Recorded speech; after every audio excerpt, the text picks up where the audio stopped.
Ako na siyang gipabukal guys para mawala ang baho guys kay kung ahos ang saligan gastuman kanang pabukalon ra nako. Hindi pagid kay sa mo kupos. Kuhaon ako ning iyang katas uni iyabo. Kani siya guys. Ari na ta sa pagluto guys. No? Ato ni siyang adobo nga pinauga. So oil.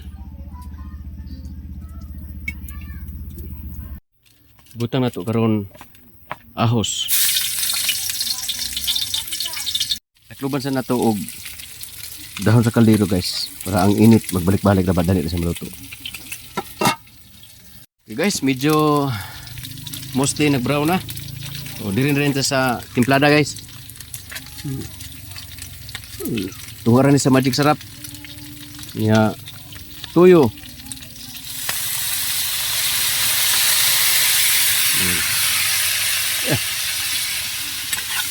Okay.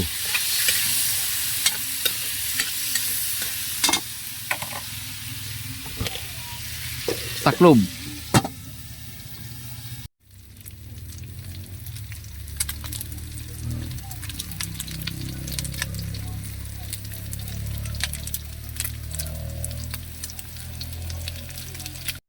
Ako na nang ipahilo na ning niluto na ko guys sa lamisa.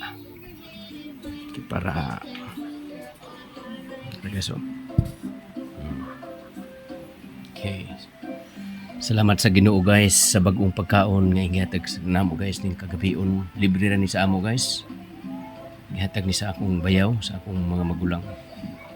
So salamat no sa ilaha pod na ila maghihatag og sudan o sa Ginoo pod nga nagpahigayon sa tanan namo Panginahanglan. So mo nagiingon guys nga God will provide. Jehovah Jireh. Okay. Ini siya guys.